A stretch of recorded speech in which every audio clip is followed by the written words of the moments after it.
Hello, Davey. Hello, Peter. Hello, ladies and gentlemen out there all over the world and a few other places as well.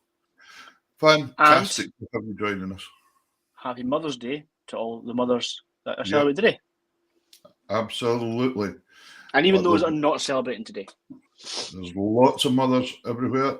And we've had big celebrations today because it's my wee girl Grace's birthday as well. So we've had Grace's 8th birthday and Mother's Day combined. So and as folk are probably realising, the clock did go forward in the UK. So we are an hour earlier? Yeah, we will be, yeah. Tell me about it. I was playing a gig last night, got in at 2, lost an hour, and then the kids were up at 6. They opened presents. Great. Yeah. Well, six yesterday's time or 6 today's time? Well, yes. No, it would have been 5. Yeah, exactly. Not a lot of sleep last night. Never mind. That's how it goes. Anyway, Ladies and gentlemen, thank you so much for joining us. Please share the show about. Great to see so many folk joining us already tonight. It's going to be, Ewan Gallagher was saying he didn't look forward to the clock coming home for him. Yeah. It's a long drive home for Aberdeen for him anyway. Never mind clocks going forward. Exactly. And a big thanks to Ewan, because he gave us a wee mention tonight on Radio GH, and he played a track of Ian Robertson's, and he played a track of Paul Capaldi's, just to show that they were both coming on. So please, folks, share the show about. Remember, we're out on 5 different pages. On Facebook, we're on Peterwood Music, we're on Tartan Tunes, we're on Tunes in the House, we're on Music from Scotland, and we're on Scotland Online. And we are out on Tartan Tunes Twitter and Tartan Tunes YouTube. So we have 2 fantastic guests, as I said there. We've got Ian Robertson coming on. I've met Ian many, many years ago now. And the following guest, Paul, I actually met him longer ago. So that means Ian's younger. Longer ago. Longer. That didn't sound quite right, did it? Longer. No. Before that. Anyway, there we go. Hello to Anne and Victoria. Good. Hello, Alison. There we go, Alison. So good follower to the show. So please share about. You're going to enjoy things tonight. We are going to have a wee track of music here. Now, this is one I recorded the other day. This is for Andy Kane that plays fiddle in my band. This is for his mum, because one night we played the Sound of Music, and we played it as a tango for a laugh, and she thought this was great. So we'd done a wee recording in the house for it, and when Andy was by the other night, I got him to stick some fiddle on it as well. So it's not just me for a change. It's Andy on the fiddle, and I'm doing everything else. And the tune's actually called "The Hills Are Alive." Oh, is it really? Mm-hmm. Oh, okay, all right. Thanks for that. So if you've still got a bit of sunlight and you want to go up a hill and start doing your Maria Von Trapp kind of top of the hill thing, feel free. Yeah, you can do that. But it's only like 3 minutes, so get back in 3 minutes' time, you'll be fine. Go for it. Here it is. The Hills Are Alive.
I'll tell you what, that track, you're just glad I didn't sing. Holy moly. That could have been bad. I'd like to bring up this video, this picture, this post here from William Lyons. So it scared me half to death. And I don't know if he'll realise that the 8th of May is actually Motorhead Day. You know, the rock band Motorhead Day? Yeah. Well, there's a song. They've got their own day. The 8th of May. The 8th of... Well, the Ace of Spades. Oh, yeah. Right, okay. Yeah. Yeah, Ace of Spades. Right, I've got you. Motorhead Day, yeah. There you go. And that's Mother's Day. And that's Mother's Day. Mother's Motorhead Day. Lemmy Day. Well, absolutely fantastic to see so many folk joining us. Please do remember and messages in and let us know where you are. We love seeing where you are all over the world. Keep your comments coming in. Absolutely. And even when the guests are on, if you want to ask the guests anything or something like that, pop your comment in and we'll do what we can do. But keep the comments clean, though. That's the only thing. Good. Stevens, there makes a change. A quick. Yeah, I was listening to Radio GH tonight as well before this. It's cool.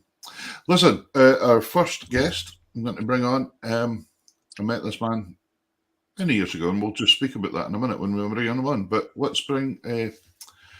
Where did he say he was tonight, Davey?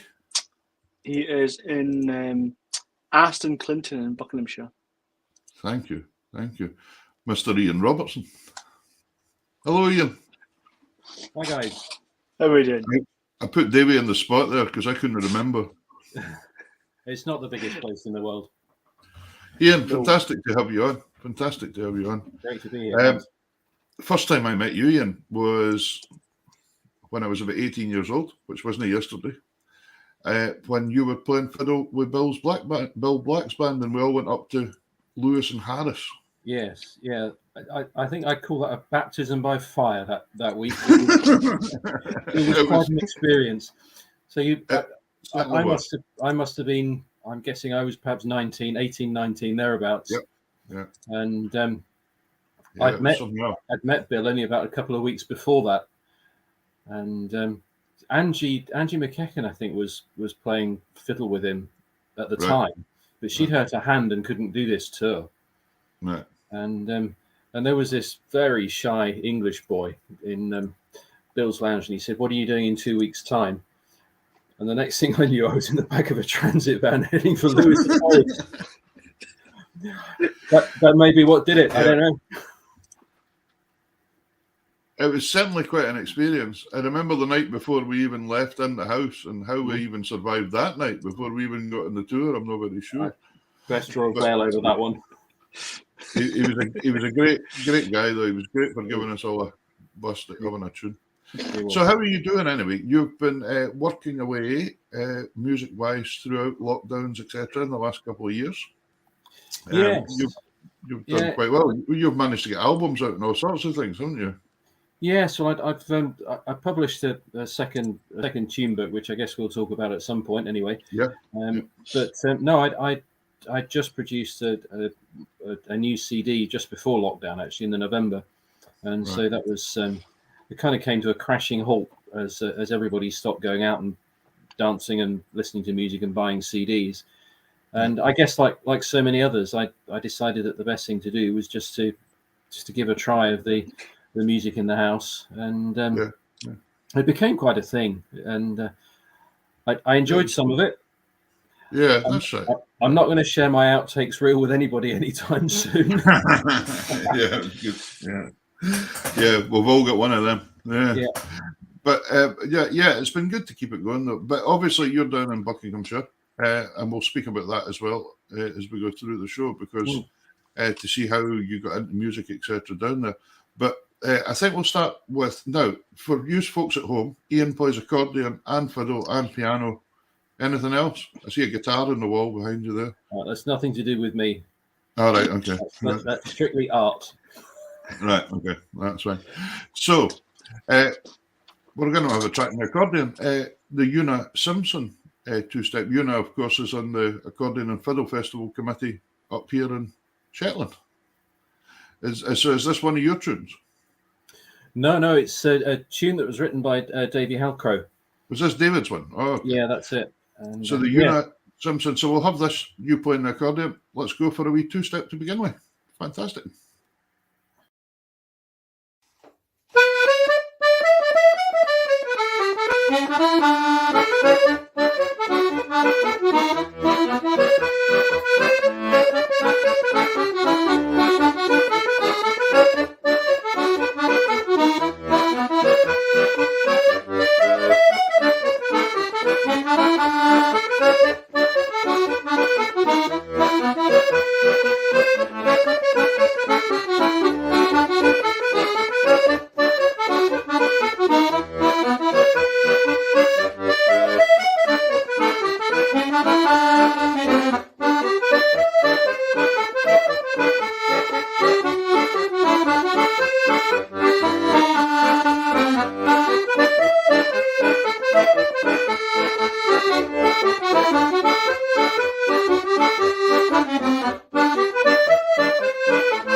Round there, great player. Brilliant. Very steady, nice.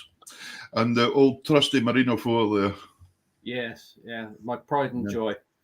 Nice old box. Nice old box.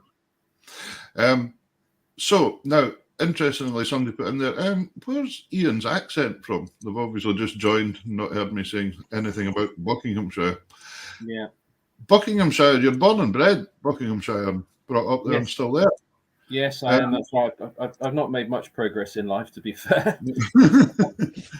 So where did the music come from? Tell me, because I think you were in a very influential musical family, weren't you? Well, music's been in the family for generations, and my dad was completely self-taught accordion player, but he was one of these just a natural musician. He never had clever hands. He was an engineer and he worked with his hands all his life. So he was always a little bit clumsy, but he was just such a from the heart musician. So my sister and I learned a lot from him and played with him to start off with. But going back through the generations, my great grandmother on my dad's side was a pianist. She was from Aberdeen, thereabouts, and I've got somewhere in the cupboard. I've got a newspaper cutting from when there was a concert report from when she played piano for Scott Skinner. All right. Yes. Yeah. Round about 1885, 1890, there or thereabouts. Okay. And I've tried over the years to find out a bit more about that connection, but newspapers weren't online back then, so it's quite hard. Yeah. Is Paul Anderson that old? He might remember. No, I couldn't possibly comment. Surf Paul Anderson. No, Paul Anderson MBE. MBE, sorry. Yeah, we don't have to call him Surf. Yet. We don't have to call him Surf. That's okay. But there we go. So the family played. Your father played accordion, then. That's right. Yeah, Dad had a an English country dance band largely. He played for a bit of Scottish, but largely playing for English country dance over the years. And when I was old enough to take an interest, I always wanted to play the fiddle, apparently. Which must have been a burden to my parents, but there you go. but no, when I was old enough to go out, my sister too, we went out as a family band, and gradually, Dad decided the best thing to do was to encourage us to go off and play with other folk. And yes, it was a great education. He was a dance musician through and through. Yeah. And, so it wasn't really a case of then, Ian, you will learn the fiddle because we need a fiddle player in the band, and I'm playing the accordion already. So no, not at all. No, it was. His band was. When he was, I don't know, I think he was probably in his early 20s. He went off up to Northumberland to what was then the Annick Gathering, which was a week-long camp. And he met up with all sorts of folk up there and was completely captivated by the Northumbrian style of playing. Right. And made friends with all sorts of people. And he ended up, I think, I'm sure the name Dave Swarbrick is familiar to you, great English fiddle player, Fairport Convention and all that. Yeah. Well, Dave was also on this camp. And he and Dad had a lifelong friendship, actually. Well, Dad toured with Dave from time to time, which was quite exciting for me as a lad. Yeah. And so Dave, in fact, gave me my very first violin bow. Okay. Which I promptly broke a week later. Oh. That was a bit awkward. Yeah. But so tell me, your father played, you said, for English country dancing and Scottish stuff as well. Yes. Have you found now that you do the same, or have you mostly played for Scottish? Is it more? These days, I'm mostly playing for Scottish, just because let's be honest, that's where the market is, really. Yeah. The down here, most of what there is country dance. So Scottish country dance, English country dance. Wedding ceilidhs are coming back a bit, although they took a hammering when the credit crunch came. Yeah. But they're coming back a bit. But we don't have the fiddling accordion clubs. There are one or two, but not in the circuit sense that you got in Scotland. So the opportunities are really to play for country dance. And I just found that I loved playing for Scottish. It was in my heart, in my blood, or something like that. Yeah. And when I met various people as a teenager, it just really set it on fire for me.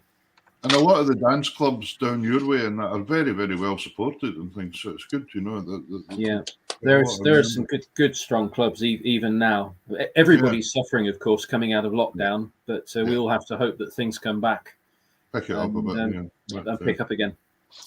So sneaking back here to the fiddle, we've got a wee track of you playing the fiddle for all our viewers at home as well. Now, this is great, folks. Somebody that can play accordion and then just pick up the fiddle. I like Ewan Galloway's comment about you having the guitar as art. He said he might hang a fiddle on his wall as art as well, he reckons. Maybe he should do the same with the box. I don't know. Here we go. So, a wee set of retreat marches. Tell us a wee bit about these ones. Yeah, so these are a couple of tunes I wrote a year and a half ago, I guess it was. I've had trouble with my hands, arthritic problems, and I met this fantastic surgeon, and over the course of the last 2 years, I've had operations on both hands. But just before the first operation, which was about June 2020, I suppose it was. The night before, I wrote and recorded these two retreats, and I think the version we're going to hear now is I did it again just before my second operation, really kind of to wish myself a little bit of luck and courage. So yeah, the first tune is called Salute to Mark Phillips, and Mark was the surgeon, tremendous guy. Right. And the second one is just called Thumbs Up, which was something I couldn't do for weeks after the operation. So, what was the operation of interest? Okay, so the operation, it was called a trapeziectomy. My dad just had one. Yeah. Yeah, it's another one, it's another one 2 weeks, fantastic. yeah. I've got full mobility again now. Yeah, but yeah. I did wonder when you're saying that. But my dad was a box player as well. As well as working, he was in the RAF, so he worked with small bits and things like that as well. Yes. But no, I did think about trapeziectomy. Yeah, fantastic. So what's the track? That's easy for you to say. I've had to learn to say it. Yeah. Sure was. Yeah, mind, keep your comments coming in, folks. Here's a couple of 3/4 marches in the fiddle. Here we go.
Yeah, great stuff. Fantastic. And tell us, who was accompanying you there? So that on piano there was my very dear friend Muriel Johnson, whose name will be familiar to about anybody who's involved in the Scottish dance world. Absolutely. Tremendous player, prolific composer.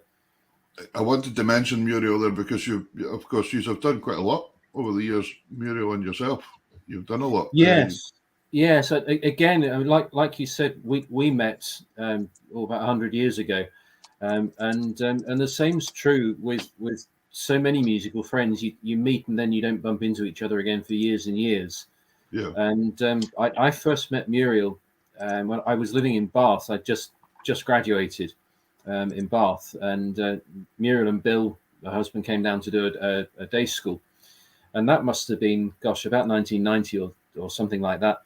And I never saw Muriel again. I don't think I was that rude, but I never saw her again until about 2010 or thereabouts. And it was then that we really started to play together, and we have a ball. We have a ball. Yeah, it's a lot of fun. Muriel's in is it Pitlochry area? She's in Pitlochry, that's right. Yes. Yeah, I thought she was there. But yeah, you've done quite a few albums together as well and things as well, haven't you? Yes, we have. Yes. I mean, the Robertson album was the last one we did, and we're just working on another project at the moment. Although that, of course, is a fairly long gestation period with the restrictions coming and going.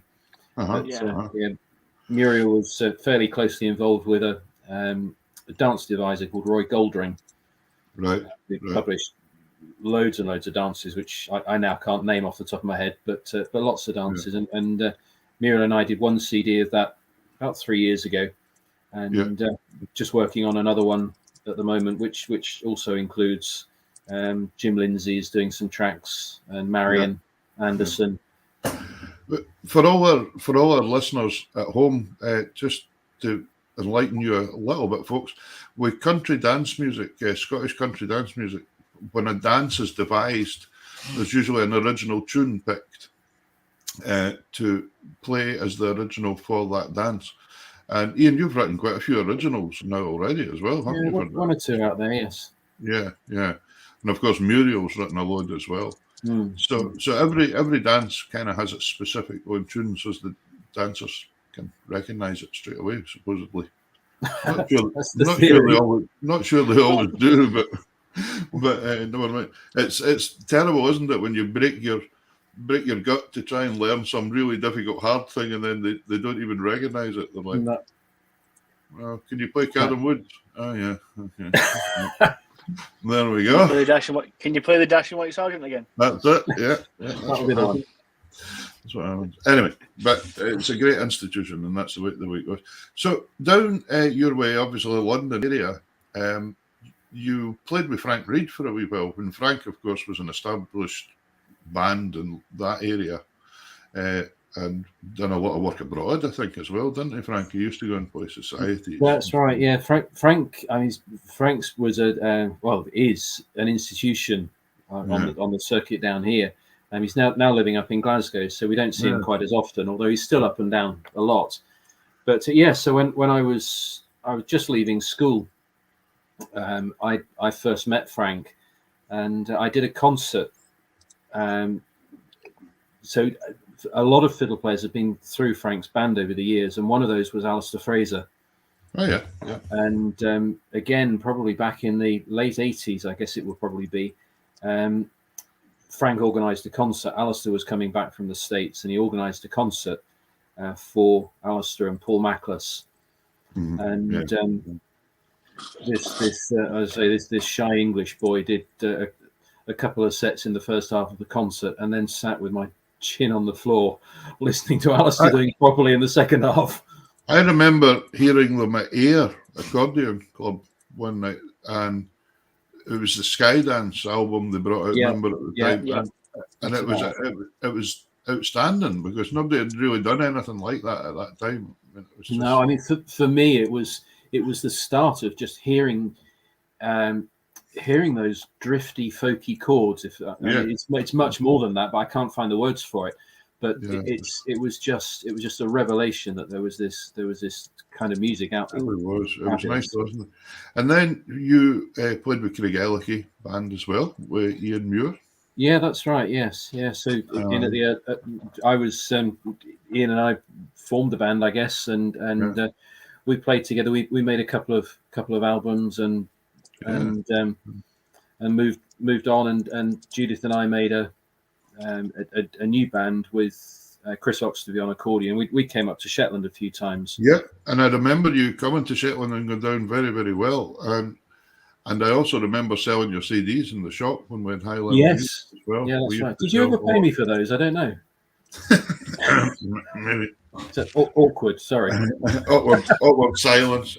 Yeah. Liquidated stock. Yeah. But fun days.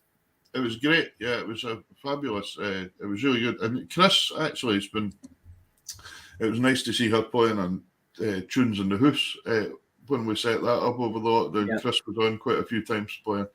Yes. And she's always such fun to watch playing, because she sits and she gets so into it, and she jiggles about it. It's great. It's magic. Yeah. But it's good.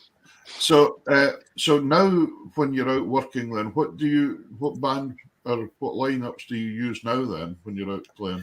So there are two things I do. I guess my most regular lineup, I play box, and I got a great fiddle player, a lass called Rebecca Hare, she's a professional actor, Shakespeare type actor and musician, and we have a lot of fun. And so a lot of what I do these days, because clubs are getting smaller and smaller, and very often we just go out as a duo. But my son Tom, he's just finished a music degree. Actually, I've got his graduation ceremony tomorrow. So fantastic! But Tom plays drums with us. Right. And so when sorry, Ian, you said he was a musician. Yeah, He also plays the trumpet, which I think just about gets him through the door, doesn't it? Yeah, that's fine. Where's he graduating? Where's he graduating from tomorrow? So he did his degree at Royal Holloway, which was it's part of the University of London, but it's out west, out towards Windsor. So yeah, great. I wish him all the best, and he's picked a good time to come out now when things at least are opening up a bit again. And yes, exactly. That's right. I really have felt sorry for the last couple of years for folks coming out, because with a degree. Because what did you do 2 years ago? You come out with your qualification as they shut a country down. It's just a nightmare. Oh, his generation of music students had everybody had a bad time, but they had a rotten time because a music degree is all about collaboration and it's all about doing things with other folk, and of course they could do none of it. No, couldn't meet anybody. We're going to go back to the box here. Miss Anastasia Noble is the tune, a waltz. Tell us a wee bit about that one. Yeah, so it's there was a guy I'm sure you remember well, a chap called Jim Tom, who lived in Gilton, just outside Perth. Who I met him at a fiddle and accordion club back in the 90s, and he was one of these guys who he played the box, but his incredible skill was just taking tunes down off the radio. Right. And he had dozens and dozens of good old spiral bound music books where he managed to scribble tunes down. And he lent me some of these books on occasion, and this waltz was in there. Tuned by John Renton. Oh, John, yeah. And as I understand it, Anastasia Noble was quite a name in the breeding of Scottish deerhounds. There you go. There's a fact you never knew you needed. Hey. Oh boy, I tell you, this show is full of culture. You know that agriculture, but that's about right. That's about that. But anyway, let's have this as a bonny tune. Enjoy Ian playing the box this time.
Super, Ian. That's a lovely tune. Lovely. Yeah, it's a bonny tune, isn't it? It's almost got when it went into the third part there, it was almost Scandinavian-y sounding a wee bit. Yes, yeah. Yeah, it's really nice. Really nice. So, CDs and composing. We're going to talk a wee bit about this. Composing, you have composed a lot of tunes now, it would be fair to say. Yeah, there's a fair bit knocking about. Yeah. You've got 2 books out now. Yes, that's right. Yeah, so the first book I published back in, I think it was 2016 or thereabouts, and it was just a time in my life where I needed to just do something and produce something and feel worthwhile about it. And I'd started to get people asking me for copies of tunes, and I thought, well, it's daft. Why don't I just sit down and put these all together? Yeah. And it was a product of lots of years, actually. I mean, some of the tunes in there were written a long time ago, and then increasingly over the last 3 or 4 years, I've written more and more. Partly, I think, because about 5 years ago, I decided to go for music full time. I noticed that, because what did you do before that then? What was your occupation? Well, so I worked in a whole series of unfashionable industries. Right. So I was an economist, right, and focused on market research and then public affairs. And most recently, I worked for British American Tobacco in market research, and then I was head of government relations for the UK and Ireland, which was a hard gig. Yeah. And in the end, life took a different turn, and I decided it wasn't really what I wanted to do anymore. Yeah. And so I swapped money in my pocket for a better lifestyle. And I count myself very lucky, actually, to be able to do that. Well, that's great. Yeah, it's just quite different world now.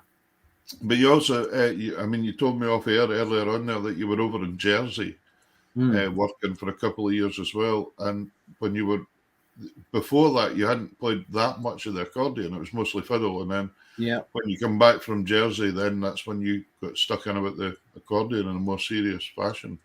Yes, that's right. I mean, it's the difference between up in Scotland and Shetland and down here that there are nowhere near as many musicians, and very many of the musicians that there are already in bands and already sort of established, and so there's not the musicians you can beg and borrow.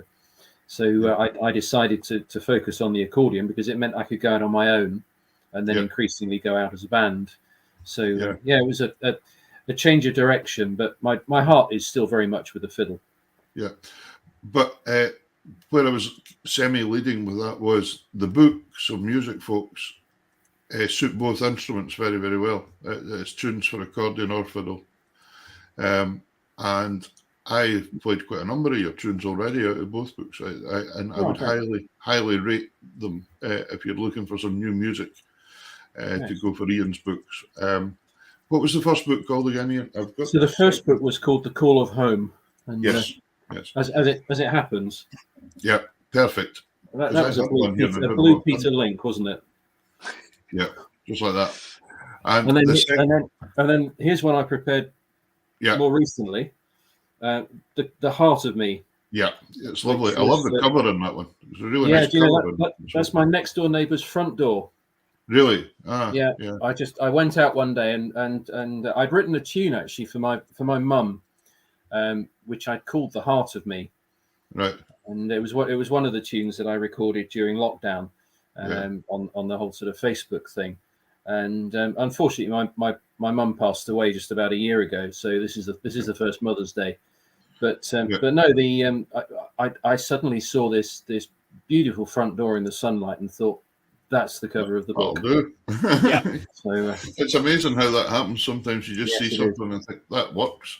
Yeah, that's right. So the best place to get your books, Ian, is to go on to Facebook. If anybody's online, the easiest way is to make contact with me through my Facebook page. So Ian Robertson Music.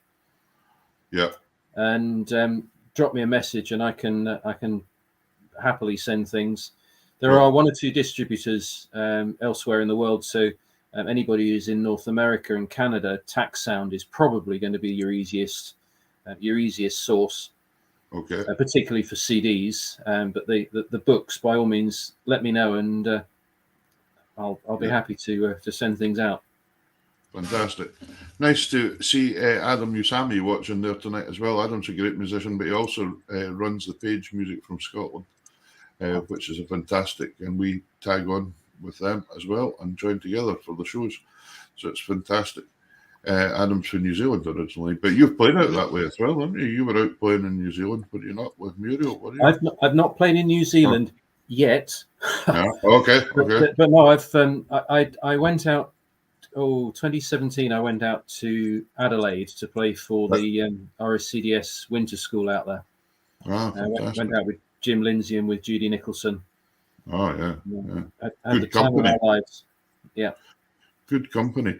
So CDs, your CDs are available from the same place, basically. Yes, exactly. Yes, so they're available direct from Ian Robertson Music, but also from Taxsound, as I say, and Music Scotland have them. Fantastic. So there we go, folks. So you always find stuff. Just do a Google, and that's these. But we're going to have one of your newish sessions. It's probably in the last 3 weeks. I actually learned it and played a version of this already on the show. I played it in my own show, I think. It's a lovely tune. Truth and Life. Tell us in your words. Yeah, I guess like the vast majority of the population of the world, I watched with absolute horror what was unfolding in Ukraine. And, there are people who can do practical things about things like that. There are people who can drive lorries of aid and all that sort of thing. And then there are the rest of us, and it's very easy to feel just impotent. There's nothing you can do to change what's going on. I wrote this tune, which, it has no purpose except to express the feelings of the heart, actually, at what was going on, or what continues to go on.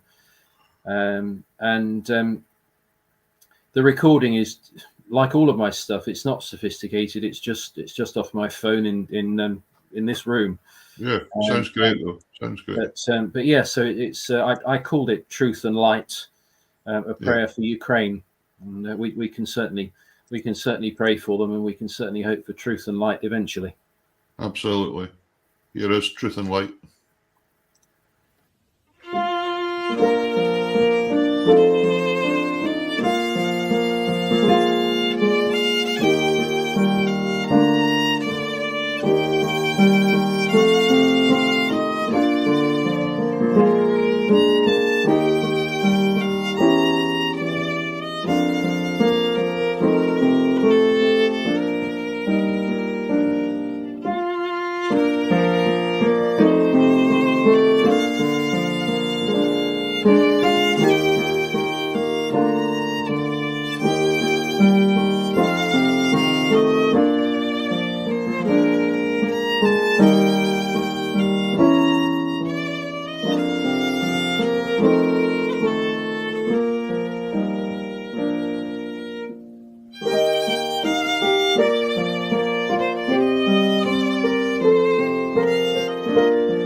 Lovely piece of music here. Lovely piece of music. Very nice structure to that. Very nice. I want to ask you now, any plans for the future, the near future? What's happening? Any projects on the go or anything? Well, largely just to get back out and get playing again. It's you know, musicians thrive on the response, don't they? We all do. Yeah. It's that feedback loop between an audience and the musicians which makes those really special moments happen. And it's just so nice to be getting out and playing again and seeing people smile and dance and all that sort of thing. So yes, I got one or two trips to Europe. I hope they'll happen. But off to Germany and Portugal later in the year. But apart from that, yeah, it's really just about getting back at it again and just enjoying doing that thing that I love to do. I think it's just something we have to build up again, isn't it? And it's just going to take a wee bit of time. There's Ewan asking if you're going up to Shetland this year. I'm not sure whether I'm going to manage up this year, but with a bit of luck, I'll be back up before too long. You'll be back up at some point in the future. It's you've been coming up here since what, 1990 or something? Yeah, I think it was about that. Yeah, something like that. Yes, yeah. I'm Derek Hendry's fault actually that I was first up in Shetland. Oh yeah, Derek had moved up, and Derek I think played piano on that trip that we went. Derek was in the famous transit van to Lewis and Harris. No more about that. No, but Derek had moved up to Shetland, and Sound Company were playing at Fiddler and Accordion Club in I can't remember now, Blairgowrie or somewhere like that probably. And Derek's father happened to be at the club and send a message to Derek and said you need to listen to these guys, which was fantastic. And again, doesn't it just prove that the chances that you get are a matter of luck and who's there in the day, and you can be the best player in the world and never get the breaks, or you can can be a struggler like we were and get lucky, and that was great. I done an interview yesterday for it's going to be material that's part of a module in a course for a degree course in music, and I just said exactly the same words that you just said there. Basically, you could be the best musician in the world, but if you're in the right place at the right time, it helps sometimes. You know? Exactly. The way we get breaks. Yeah. Look, listen, Ian, it's been utterly fantastic of you to come on tonight. It's been great. Remember, folks, if you'd like to get Ian's books or CDs, jump onto Facebook or search them, and you'll be able to find them in Music from Scotland.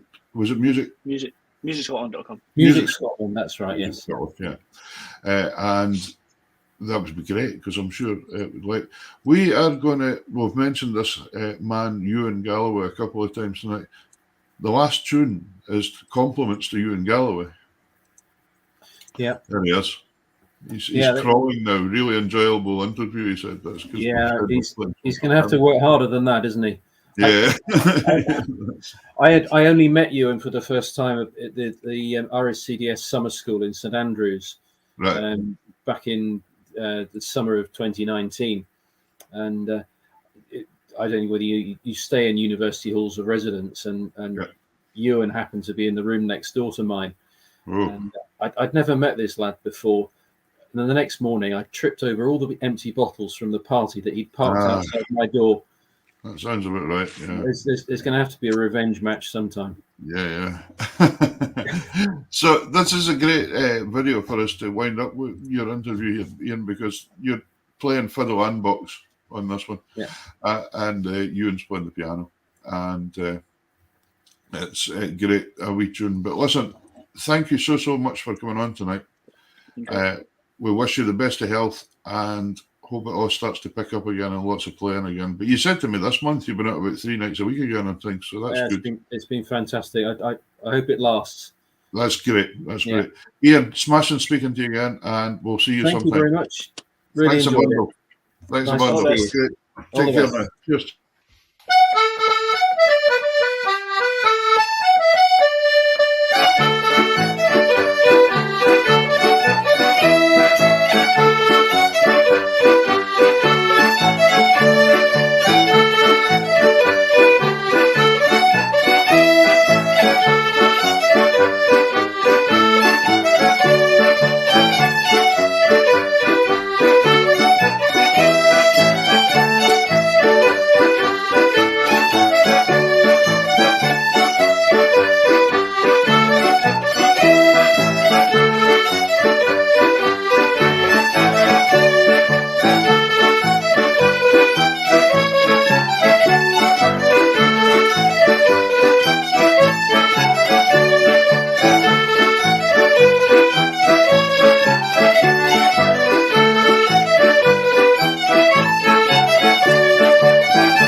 What was that last one of the people in Porto do Carmen or Porto de Carmen, yeah. Derek's away on holiday. Right? Looks like he's in Lanzarote. Well, either that or he's just kidding us on. And he's actually in Paisley or something. Well, it's usually Barbados, isn't it? Yeah, it's usually Barbados, yeah. But there we go.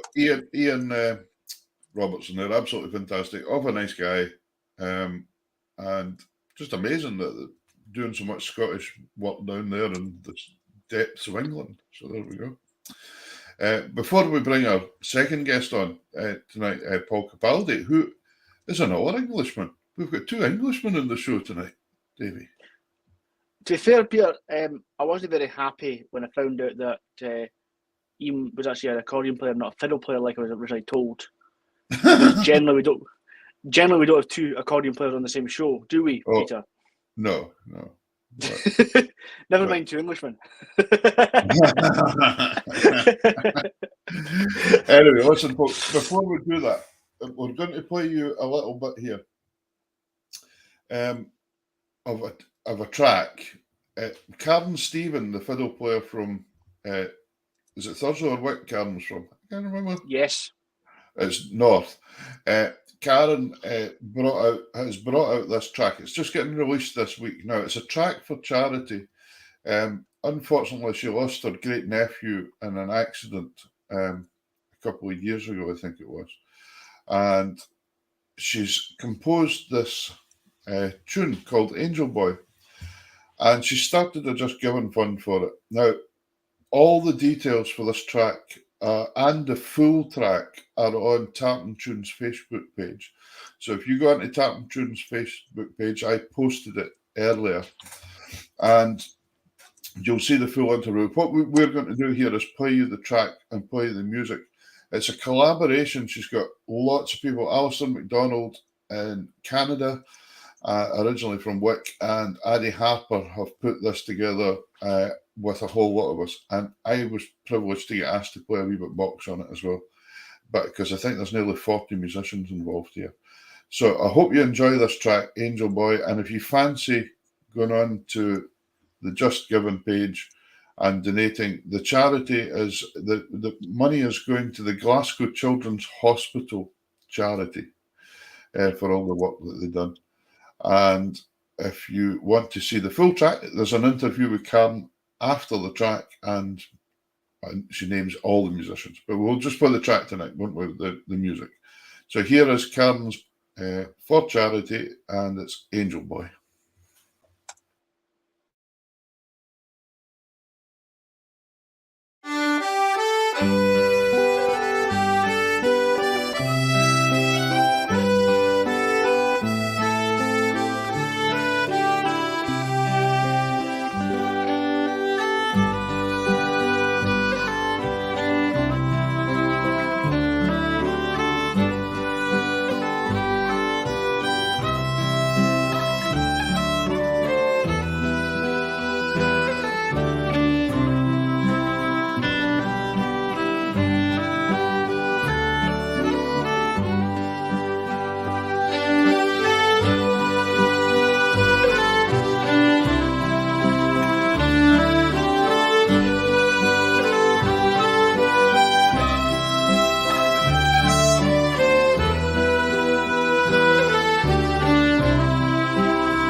Well, there we go. Fantastic. That's Karen composed that, Karen Stephen, and it's a beauty. It's a lovely tune. And if you want to see the full track, jump on to Tartan Tunes Facebook page, and you'll be able to see it. And there's links there to the Just Giving, and you can donate whatever you want. I'm sure they'll be delighted to get for the Glasgow Children's Hospital charity. Nice touch. Nice touch. Good. We're going to be doing a thing as well, aren't we? We are. Hopefully, we'll start that next week. We will. Hopefully. Tell the people at home what we're going to do. We are going to be auctioning.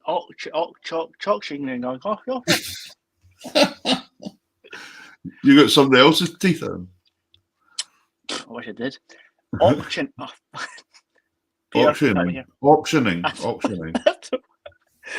of naming rights for original compositions by myself and Peter. Yes. Separately. Yeah. So essentially what they'll get is they'll get the naming right. They can pick a tune. They can make a silent bid by email or by message to us, whatever. And the winner will be the one who has the highest bid at the deadline, which is to be confirmed. And then they can name it. They'll get a recording of it, and they'll get the sheet music provided to them framed as well. Absolutely. And the money was raised for charity and is going to... It will be going to the neonatal unit at Ninewells Hospital in Dundee, where my daughter was for the good work they've done for Amy. 7 weeks. For your Amy. Yes. And other children as well. Yep. So it's really nice. Right, brilliant. So we'll tell you a lot more about that next week, and we'll hopefully have some of the tunes getting posted up and things so you can hear them. Yes. The idea is we're going to post all the tunes up so you can hear them, and then you can choose. Yes, we'll be doing a pre-recorded show, which will have us discussing the. It'll be a show that we're discussing the tunes and a bit about the tunes themselves and giving you information on how to bid. Yeah, because they're all different. In the auction. There we go. Auction. Yeah, because they're all different styles and that. So you might find that there's something just fits a perfect occasion you're needing a tune for. So that's good. Right, second guest. Fair looking forward to having this gentleman on because he's interviewed me once. Has he?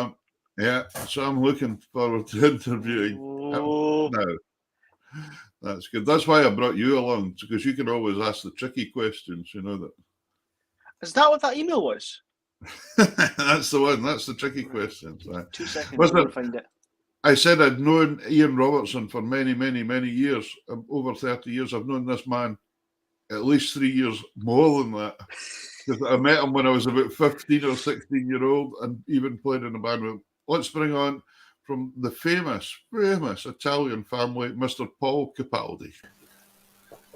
Hello. Hi there, Peter. Hi, Davey. Hi, Paul. How are you? Hi there. I'm fine. You know what? It was funny. I was reminded of a few years back. I went along to the bigger accordion and fiddle club, and the Gold brothers, Jim and Tom Gold, they did a set that included the Heights of Casino, and I was next on. So Charlie Todd made a point of pointing out that the RAF bombed Casino as much as they possibly could, but I still managed to get across from Italy.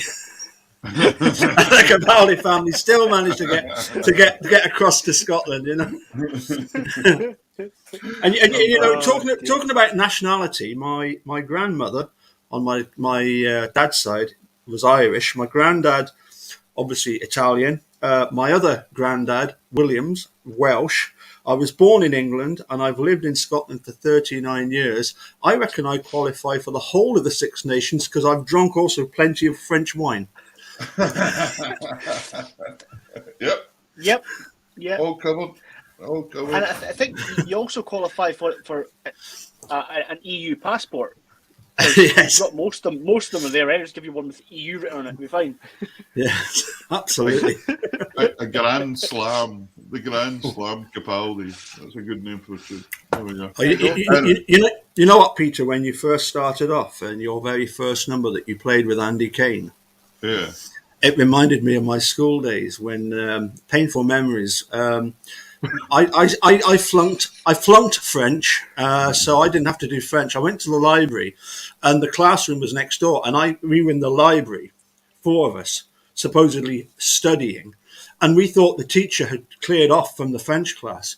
And we were in these porter cabins. So we climbed out the window, went up to the top of the hill, and came running down singing, "The hills are alive with the sound of music."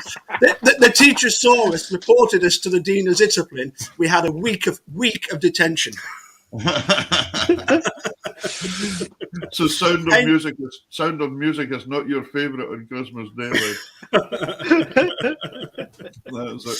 Listen, we're going to have a wee track here. It's going to be fantastic. Obviously, you have been brought up in quite a number of genres of accordion music. You're a phenomenal musician. When I played in the band where you're right to begin with Keith Dixon, you were playing bass in that band. And then you play guitar and all sorts of things as well. But we're focusing kind of on the accordion tonight. But you sent me this wee track, Dusting Off an Old Favourite. Please tell me what it is. It's Luciano Fancelli, and it's Pupazetti. And obviously it's particularly close to my heart because I actually won. I was presented at the Grangemouth Festival. I can't remember exactly what year it was with a special quake, because I'd won the musette section the previous 3 years and again that year. So I won the musette section 4 years on the trot. And this is one of the tunes that if I hit it right, it's a really, really good tune. And you know what was interesting was chatting to Keith Dixon years later. What happens if you don't hit it right? It comes out all as wrong notes, I'm afraid. But no, chatting with Keith Dixon, he said that it was Alistair Gillespie's show tune as well. Alistair used to play this one a lot, you know. Obviously with Alistair being a bit of a jazzer as well, we kind of like our sort of continental jazz, and certainly Pupazetti is a really great example of Fancelli. It's great having you on to show all these different styles tonight, because an awful lot of the stuff we do is Scottish and Irish, so it's nice to have this on. So enjoy, Mr. Capaldi.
That's fantastic playing.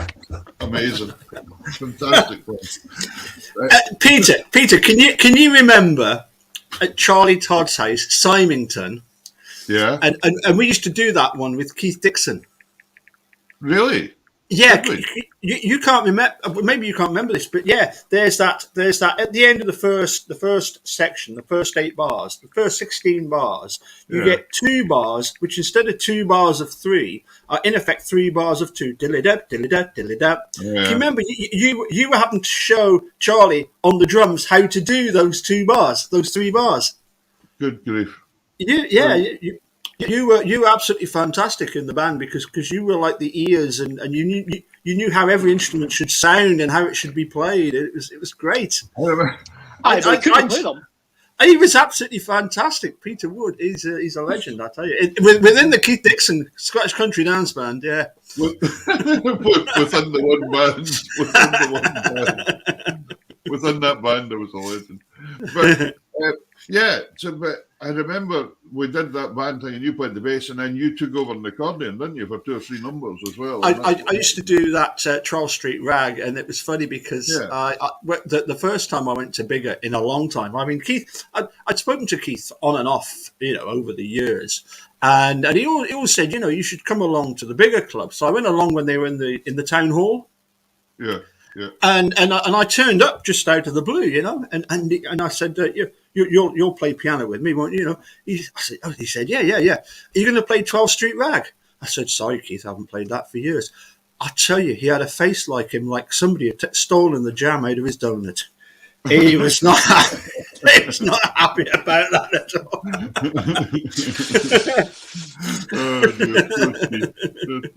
Right, tell me. Yes. For all our viewers out there, because we've got lots of viewers, Capaldi, Italian name. Tell us a wee bit. You were brought up in Cheltenham until you were 18 years old. Yep. But give us a wee bit background on the family. How did the family end up over? You're from a very, very musical family. Your father, Ronaldo Capaldi, was an exceptional accordion player. What happened? How did it come about? My great-granddad was Pasquale, and he left Italy along with a lot of other people with my great-grandma, who was pregnant at the time. And they actually walked from Italy to Scotland. But when they got to Scotland, they got to some I think it was somewhere near Dundee. They were told, this was at the turn of the century, 1900s. They were told that the best place to go for what they were used to, which was, sort of picking apples and stuff like that, go down to Worcestershire. And that's what they did. And they settled in Evesham. Obviously my granddad, he was sent back to Italy from the age of 4 till he was about 18 because of his ill health. And then when he returned, he formed a duo with his brother, my uncle Nick, great uncle Nick, and they became the Capaldi brothers, which were a very famous variety hall act in the 30s, and that's where my granddad met my granny because she was a tiller girl, a dancing girl, right. And then just before the outbreak of World War II, my granddad had been so successful with his accordion playing, that he had struck a deal with Honers that they were going to open a Capaldi shop in every major city in the UK. Wow. But then World War II happened. So it kind of put a kibosh on that, and so he ended up, believe it or not, even though he was from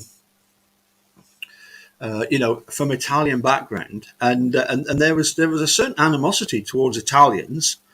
He got himself a tipper truck and helped to construct an American Air Force base just outside of Evesham. From then on, he got involved into the sort of transport business, which was a major success in Cheltenham until, unfortunately, obviously my granddad passed away, and then my I should explain, my dad was one of 6 boys and 2 girls.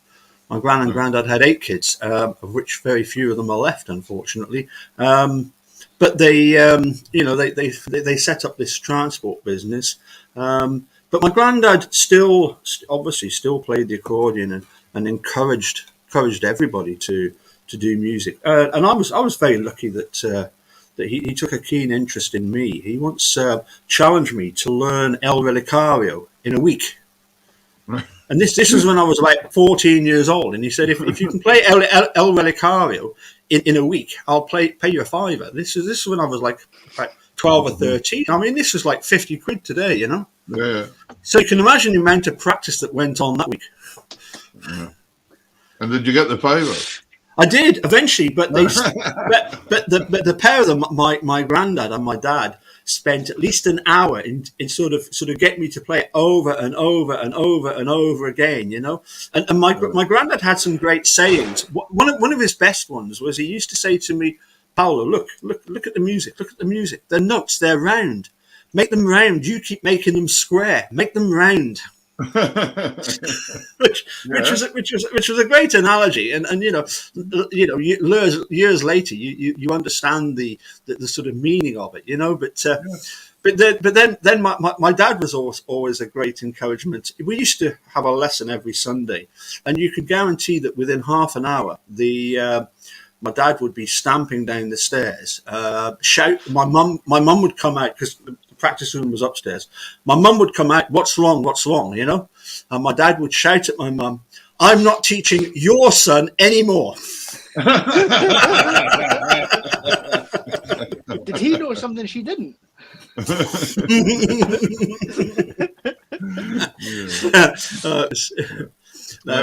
a couple of questions coming. Yeah, sure. A couple of questions coming. Dave Cormack's asking if you're related to the Capaldis or related to the late Jimmy Logan.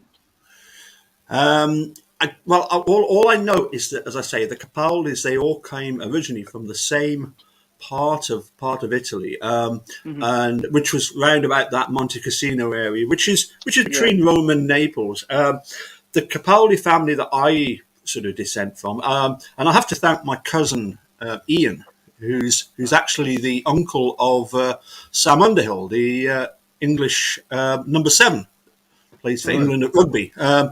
So Ian did a bit of research. Paul, do England play rugby now? They do. And I tell you what's even better is Italy play rugby, despite the fact that some of the teams wanted them kicked out, and they actually beat Wales. First win for about, how many years was it? Oh dear! But don't ask me about Italian football. I mean, 9 months after winning the Euro Championships, and they succumbed to North Macedonia. It was. As I say, all the Capaldis come basically from the same part of Italy. Apparently, the Capaldis that I descend from come from a little village, San Benedetto, which even to this day is well known as being, if you're organising a wedding and you want a band, you get the Capaldis. So, in Worcestershire, when my granddad before.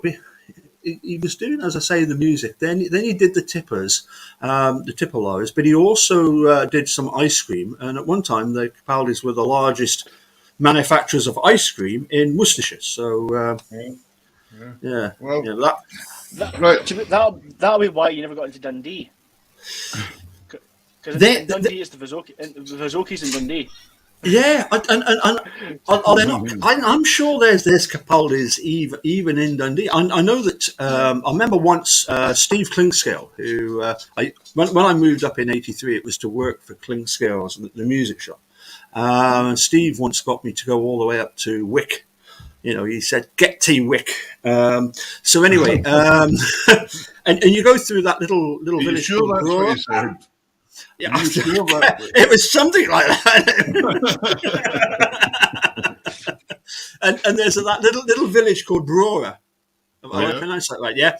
And there's a Capaldi's ice cream shop in Brora. Yeah. So I mean, their Capaldi's landed I think just about every port there was in the UK, and of course they were all trying to make their way across to America, and some of them got so far and thought, well, it's yeah. Right.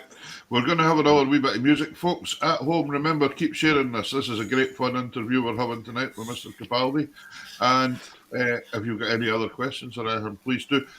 We're changing genre here slightly again. We are going Oscar Peterson. Oh. Now, this isn't the Roland. This isn't the Roland electronic box, isn't it? Yes, yeah. What is it?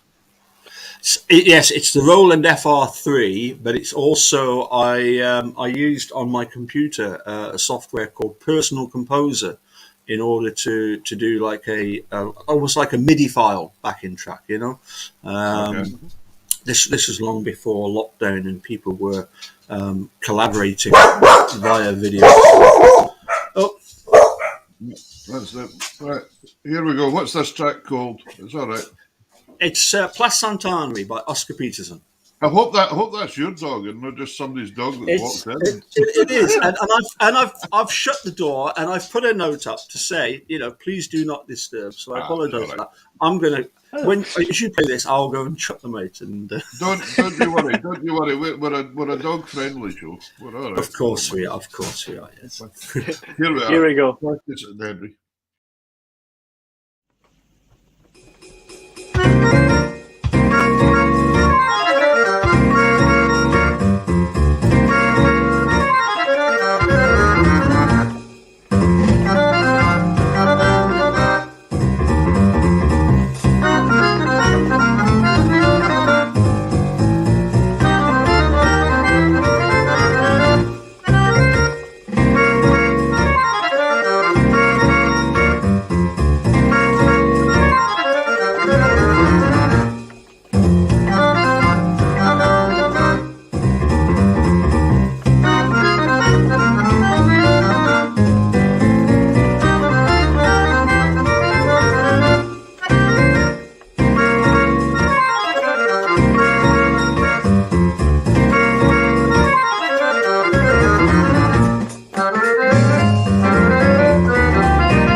Superb.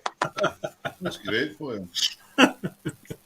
It's great seeing all this stuff that I haven't really listened to and watched for a while. obviously that was Oscar Peterson, Plas Santana.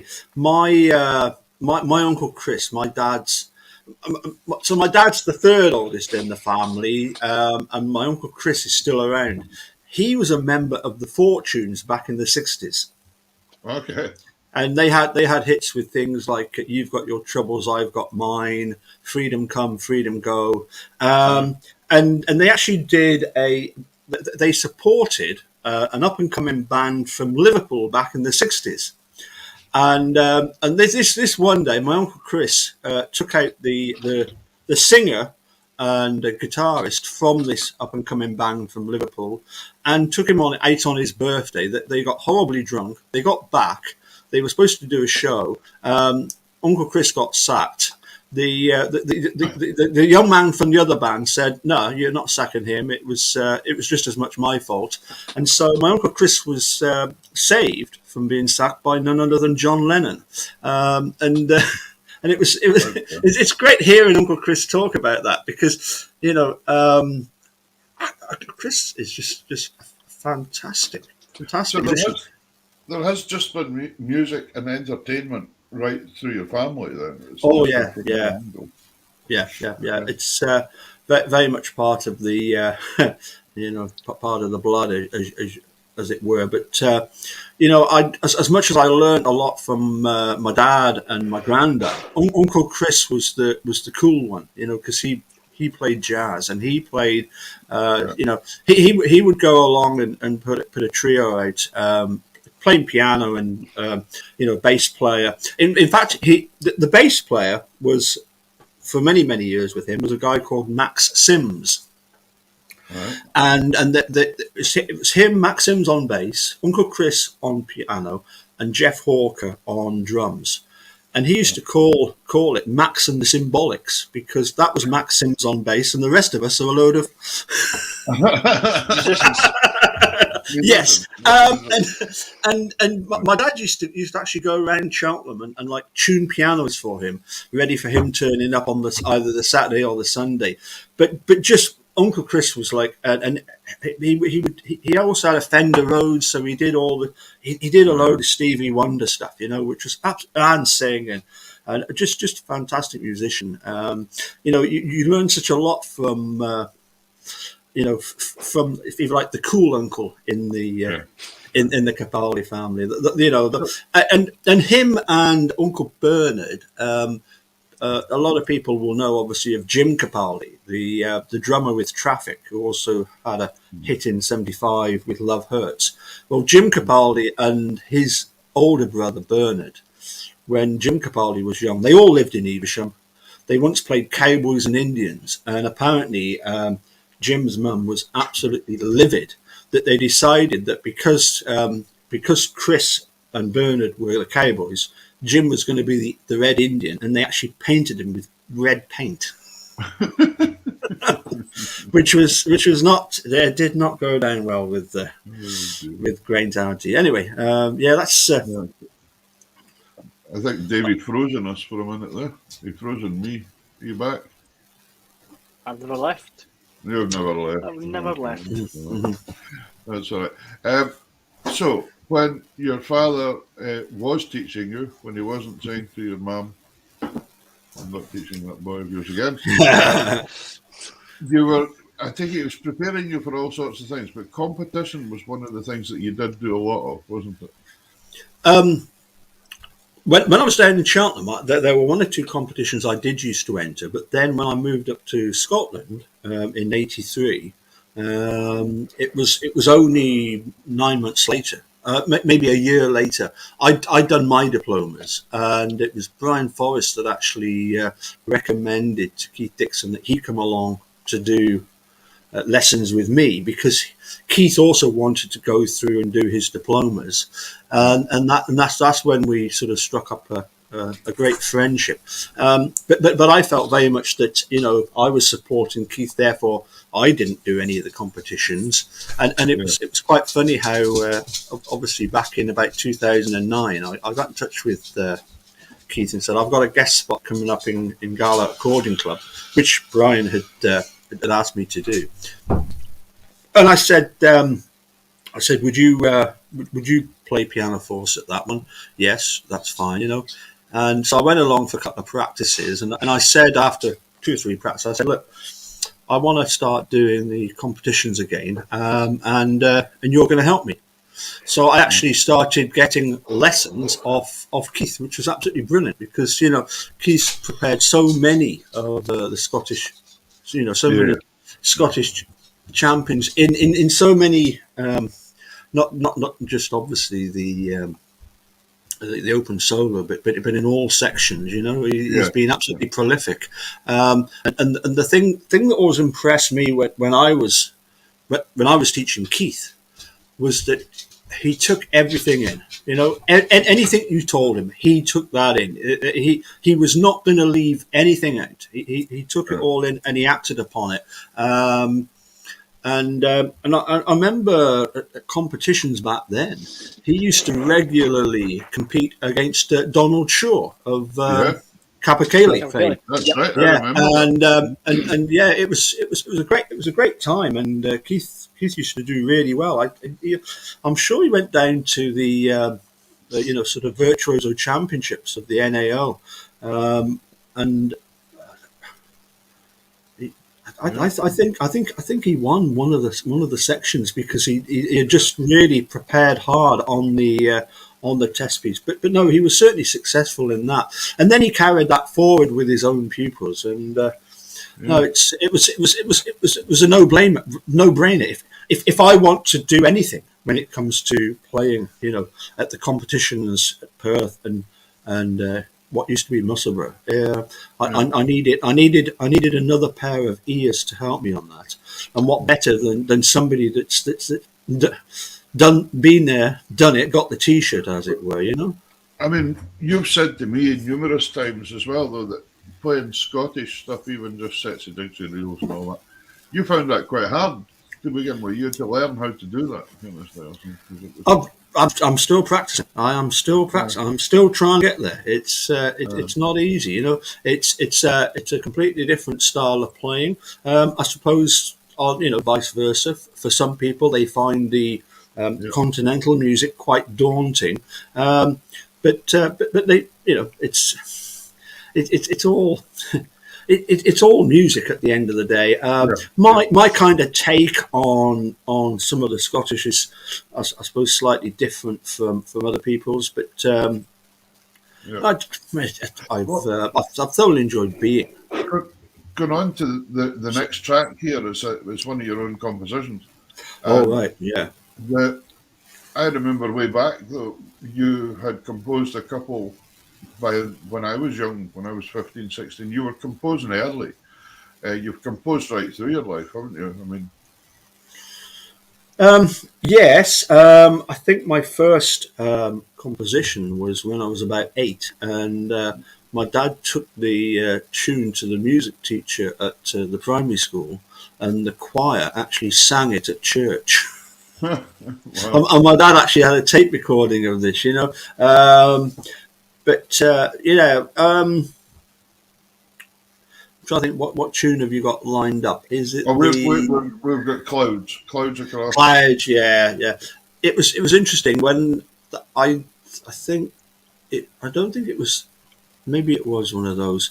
I think at one. I think I played that at one Perth festival, and I think I won. And the adjudicator at the time said that they could tell that there was very much a Jack Emblo influence. Okay, yeah. And yet, in actual fact, you know, that might well be the case. But what I was really trying to do was replicate a Supertramp influence.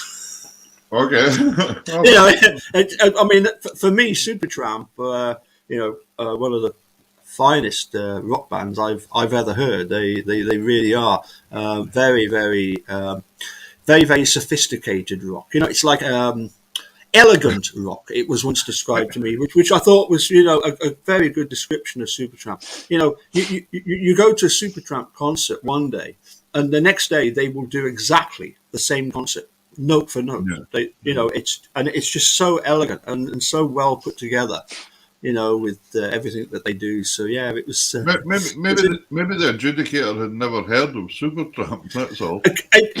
Well, yeah, that could be the case. Yes, I suppose so. Yeah. Well, let's have a wee listen. We'll have a listen. It's good. Yep. Here we Surely. go.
Fantastic, great. I love it. Really. And of course, the title was inspired by. Can you remember the Wah band, Clouds Across the Moon? Oh yeah, yeah. A classic '80s disco track. So yeah, I mean, it's that was the title. Clouds Across Jupiter, Clouds Across the Moon. So yeah, that was. That as I say, that was just inspired by a bit of Supertramp with the the sort of. I love it. I must admit the ground bass when you keep a bass note going and you just change the chords over the top of that. So it's just one of the things that I've always. The one thing Can that I we just have say to everyone out there, ladies and gentlemen, keep sharing the show about. I hope you're enjoying it tonight. We do our best here to bring you exciting guests and try to bring you slightly different things sometimes. And I think we're doing that tonight. I was going to say, which is fantastic. Of course, what folk probably don't remember is that the accordion itself comes from Italy. a lot of the time. You know, the main kind of premise of accordion playing comes from Italy. It's the Scots and the Irish that have kind of developed their own take on it. So the style of playing, the continental style, is probably more true to the instrument than we think. Well, yes, but I've just noticed a good pal of ours, Brian Forrest, in the chat there. I think likes of Flink Scales in particular. They they bought the accordion of Jimmy, and with the help of Brian and others, bought the accordion because Clink Scales was the place to come to. As I was saying before, the very first full size accordion I got was thanks to my dad going up to Scotland to do the examiners tour and actually meeting with Brian, and Brian managing to do a deal for a Hona Galena, and an Excelsior. It was a stroller that my dad bought back for me, and I absolutely loved that accordion. But that was straight tuned, double octave, bassoon, clarinet, piccolo, no musette at all. But it was designed for sort of walking around tables at restaurants. Yeah, and it was. I just loved that box. It was absolutely fantastic. But I mean, it's what's funny is when I've played at a few competitions, people have asked me what is that accordion I've got, and I say, well, it's actually a what the hell is it? It's a Fantini. That's right, it's a Fantini. And they say to me, did you? Why did you choose that one? It's a Fantini Highline Casotto. And they say, well, why did you choose that one? Because obviously a lot of people out there play Marinos and Golas and various stuff. And I said, yeah, you know what actually happened? I said, a pupil of mine in Hoyk had got this accordion, but what he really wanted was a 96 bass, something lighter. And I'd got a Crucianelli at the time. And so we did a swap. So what I've told a lot of people is that well, I didn't really choose it. The wand chooses the wizard. Exactly. Excellent. That's so true. We're going to have a listen now to your Perth March to Spare Rail. Now, so did you go to Lexi Keith to help out with this one now? It's quite funny, actually. I used to dabble in lots of different sets, and I always remember this one time because we'd done a few sort of stuff together. I'd written out this sort of jazz arrangement of the Gallic waltzes, and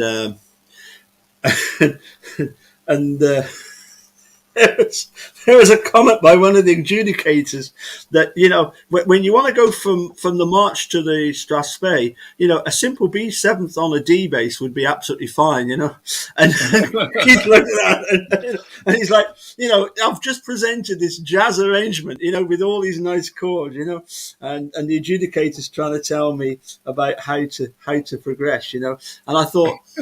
I've had this conversation with quite a few people about how the open solo has sort of developed over the years, and I had a really good chat with Peter Farnan, who obviously wrote a lot of competition music, and it was interesting, wasn't it? Because sorry, I'll get the name right. Ian Robertson was on just before, yeah. Have I got the name right? Yeah. And he was talking about his, was it his great grandma who had played piano with Scott Skinner? Yeah. And I mean, Scott Skinner, was like a bit like the Beethoven, the punk rocker of the time, just advancing everything forward, I mean, it's like, and dare I say, when it comes to the piping, Gordon Duncan really did just blow everything out the water. It's completely different to what people were used to. And it's just a case of developing and advancing, and not advancing for the sake of advancing, but because it's interesting stuff to do. So yeah, I mean, I've always been of the opinion that we want to advance things forward. But I must admit, when to be honest. I played this version of the March Strathspey reel, which is Miss Adrienne Farnan, The View from Rimmond, and the reel is the Gordon Petullo one, Jimmy Rowan's reel. Right. And I played this version to Keith, and his reaction to it was, Paul, there's a lot of notes in that. Yes, there is. Yes. Yeah. So it was, and then it was funny because we had conversations with I've had conversations with various people, and it would appear that sometimes the best strategy would maybe be to be go for a safe second rather than trying to sort of overdo it. I don't know. It's something I've really enjoyed doing. Because Keith was competing, as I say, back in the mid '80s. I didn't do any competitions until 2010, and I remember when I won my first section was the polka section at in Shire Grange. And saying to Graham Lowry, who was the adjudicator, you've just done that for sentimental purposes, because we go back till 1983, and he said no, it's because of the I was doing like a ricochet bellow shake in the middle of the root beer rag, which it's been a bit of a party piece. Anyway, I'll shut up. Here's this March Strathspey reel. Go for it. Because I've never heard of a ricochet.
Keith wasn't lying when he said there's a lot of notes in that. But did you see that miserable git? He never smiled once during the whole of that video. Concentration. That's what that is. I remember being at Shetland and somebody. There was a band that played at one of the halls that we went to. I've been to Shetland 3 times. Absolutely brilliant. Especially meeting up with you, Peter, as I've done on a few occasions. And I remember the guy, the leader of the group, the local Shetland band. He said, a lot of people have mentioned the fact that when you're playing Scottish stuff, you're playing some of the happiest music known to mankind, and yet we sit here with miserable faces.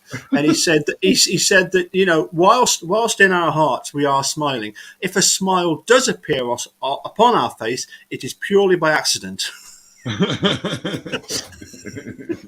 It's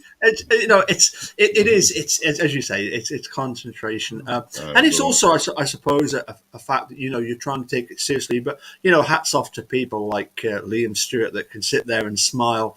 I think the best I've ever seen though is Pietro Adragna, the virtuoso Italian accordionist, and he doesn't just smile; his whole body is moving all the time. He's the boy that famously in a big competition he's played a tango and he played the accordion the right way up and then stopped and turned it upside down and played it upside down. Absolutely brilliant. Yeah, I remember Keith showing me that video of Pietro Adragna. Yeah. If that's not showing off, I don't know what is. It's just the Italian, isn't it? That's all it is. They're just a bunch of show-offs. I can't believe, by the way, we're through an hour already. This is unbelievable. I've thoroughly enjoyed this one. Future plans, and you're still working on the internet a lot as well, on YouTube with your other project, the Making a Murderer thing that you do? Yeah, it's Peter. It's actually 3 years since I came back from Australia, and I went there for a week, along with 3 other supporters. Along with 2 others, and Mark Hodden was returning from America, where he goes and visits Stephen Avery regularly, and I do a regular chat with Brendan Dassey's dad, Pete Dassey, and so. What you see behind me is not my studio. This was the studio of a guy called Eric Hosey, who was a great supporter of the Making a Murderer. If you haven't seen it on on Netflix, it is without doubt the biggest and best sort of true crime documentary series on Netflix, and it's 20 hours worth of documentary, and it's just a horrible case which anybody watching you just couldn't believe the sort of things that go on. And on your YouTube thing, you do discussions, etc., and you have a lot of followers. Something. Oh yes, yeah. I mean, we do. I've actually managed to have live chats with a few of the sort of main players in the and in the documentary. I'm hoping at some point to get 1 or 2 other authors of books to do with the justice system in America, which is a total injustice system. It's just appalling. Some of the people involved in the Netflix documentaries have obviously because once they've got that platform of being on Netflix, they can then go and tell everybody about it, and they do tours, and they're able to tell everybody. And one of the things that they do is, I remember once, Steve Drizzen doing a show in Birmingham, and that's Birmingham, UK, and he's from Chicago, and a policeman, a detective coming up to him and saying, if I'd have done what those detectives in Manitowoc County had done, I would have been sacked.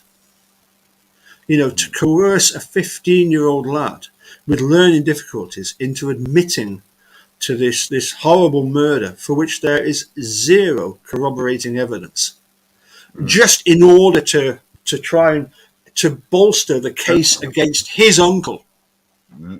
Sounds like you've got your hands full with this, keeping up with all that stuff. This is the other thing you've got your hands full with is remembering to go to Kelso Accordion Club this week, because Dave Borthwick's put on twice that he's going to see you there as a guest artist. I'm looking forward to that. I've been doing quite a few practices with my accompanist, the keyboard player Trigger. The audience will be pleased to hear that. Yes. So I've got Trigger from Rothery, that's James Tate, and a well-known, well-respected drummer, Tam Rankin from the Lothians, from Trinent. So looking. Do you know what really surprised me though was that when I said to Tam about Shetland, he said he'd never been there. Oh, is he not really? I find that really strange, because I think I've been there about. No, I don't think I've been there. Maybe I couldn't remember much of some of them, but I've been there 3 times, which has been absolutely brilliant. We'll get them something. Yeah. Listen, we're going to have one track to play out here. Paul, what do you fancy? Musette, play the Ryan? Plaster Renal. Thank you. Or Accordiana. What do you fancy? I suppose you've already heard one of my tunes. Plaster Renal is one of mine, but Accordiana is by my sort of accordion idol, which is Charles Magnanti, so best to go with Accordiana. Well, can we just say thank you so much for coming on tonight. It's been absolutely brilliant having you on. Thank you for inviting me. It's been great fun. It's been a privilege having you on, and we're going to talk for hours, I'm sure. Well, we will do the next time I'm up in Shetland, or the next time you're down in Biggar. Sounds good. Listen, Paul, thanks a million. We'll have a pint. We'll have a pint with Dixon, Mr. Happy, as we call him. a pint's about the same height as him. Right, we'll see you later. Take care. Cheers, thanks, Paul. Cheers. Thank you. Pleasure.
stunning, isn't it? Brilliant. Stunning playing. Amazing Brilliant. control and accuracy. I mean, I wish I could play stuff like that. It'd be great. You can if you practice. A lot of practice. I'm getting pretty old now. I'm running out of time to practice. So, anyway, fantastic. I've thoroughly enjoyed both guests tonight, Ian Robertson and Paul Capaldi. Great to have pals on the show, and just brilliant music. Fantastic. Guess what, Pierre? Yes. This is show number 52 of mine. 52 of yours, is that right? 52 of mine. Yeah, this on the 4th of April, I will have been a presenter on Tartan Tunes with yourself for 12 months. For a year. Isn't it amazing? Yeah. It's absolutely incredible. Yeah, there you go. It's been good. So if you think about that, 52, that means we probably had over 100 guests. Yes, we did. We had some Wednesday guests during that time as well. Yeah. Amazing. And we had one or two that were just one guest. But yeah. Anyway, folks, I hope you really enjoyed that tonight. That's just something a wee bit different tonight again. Ian Robertson and Paul Capaldi. Next week, we have something different for you again. Go for it. But I'm just trying to remind myself. I can never remember. We have two guests on next week. We have the accordionist Wayne Robertson. Yeah, Wayne Robertson, unbelievable player as well. Very, very good player. And all the way from Denmark, yep, we have Stefan Sorensen. Stefan Sorensen. I go quite a bit back with Stefan. I met him first when he came to play at the folk festivals in Shetland. And I'd done one concert one night with him out in Fair Isle. We done a concert. Stefan's a fiddle player and double bass player. And if I remember, he's left-handed and everyone's tuned differently, the other shoulder. Anyway, or it's going to be great. Were you looking at a camera and it was flipped? No, it wasn't. Definitely. I was sitting next to him and he nearly poked my eye out. That's why I remember. Because I got on the wrong side of him. You know, that firing range that a fiddle player can have. But he was over with a Danish folk band and the music was fantastic. So I'm really looking forward to catching up with him again. And he plays with various Danish groups, so we'll get some Danish music next week as well. Hopefully that's going to be really good. So, ladies and gentlemen, hope we can see you then. I'm away to bed, so is Davey, I think. You'll try. Hopefully Amy will go to sleep for a wee while. Probably not. You've got Amy keeping you awake, and I've got the dog keeping me awake. This is bonkers. Anyway, right. Thank you very much again, ladies and gentlemen. I hope you enjoyed the wee show. And Davey, take care, and we'll see you soon. See you next week. Sure.